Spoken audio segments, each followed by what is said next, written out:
This CIFRA conference is celebrating 30 years of Kyle and Gloss and Odrum, two path-breaking papers in the area of market microstructure. I'm going to focus on the Kyle paper. It is the one that has shown the most development over the 30 years and is now into its fourth generation. In fact, Kerry Back has shown that the two models are indeed equivalent.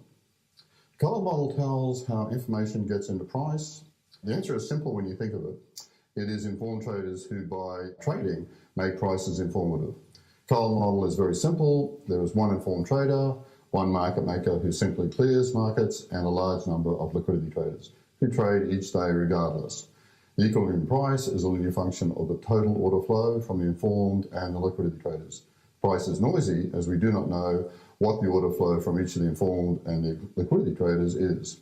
The price may have moved because there is a large order flow from the liquidity traders, but then again, it might be because of the informed trading.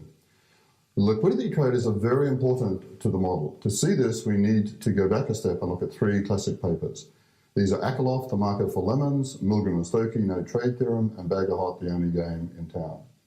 The Akerlof paper tells us that if there are only informed in the market, then no one will trade, as each will be worried that the other is more informed. Hence, you need the equivalent of liquidity traders. For example, in the Akerlof model of selling used cars, you need some people to be selling because they got a new car or are moving overseas, as well as the informed who are selling because their car is a lemon. The Milgram and Stokey No Trade Theorem paper tells us that markets are very rare and no trade is really the order of the day. If you are at a Pareto equilibrium and receive new information, they will not agree to trade as the information and price swamps their private knowledge. They treat anyone who wants to trade with them with suspicion, since their mere willingness to trade means that the person must be getting the better part of the deal.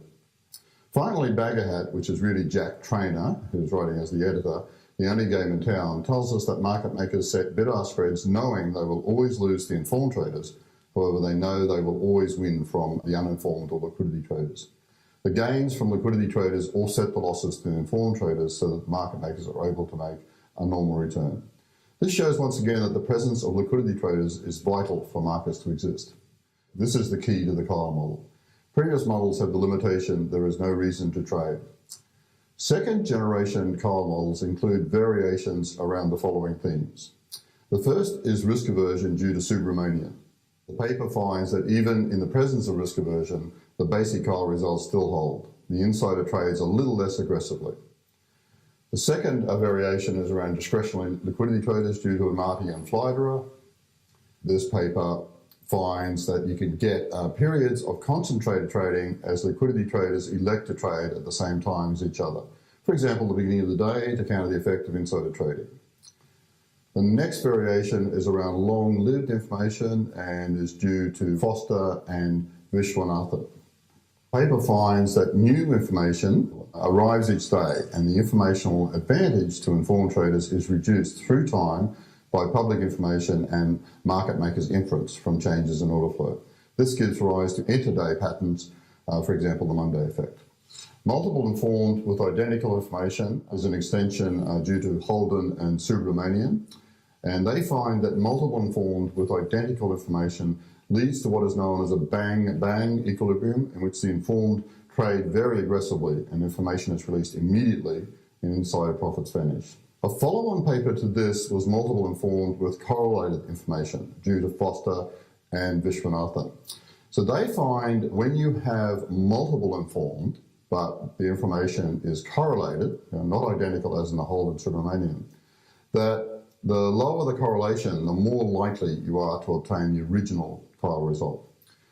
Then there are two papers relaxing the normality assumption by Foster and Vishwanathan. Relaxing this assumption is important because this allows a volatility to now depend upon information. Previous models had only allowed expected return to depend on information. These papers find that the basic Kyle model still holds in the absence of normality. However, we now see conditional heteroskedasticity in volume and price changes and positive order correlation in trading volume. Third generation Kyle models are represented by the Bolotov and George informed liquidity traders model, and fourth generation Kyle models are represented by Rosu, who examines informed trading effects on liquidity in order-driven markets, where traders can choose between market orders demanding liquidity and limit orders providing liquidity.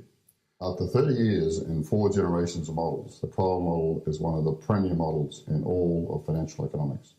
There is little wonder that Kyle is often mentioned in terms of future Nobel Prizes.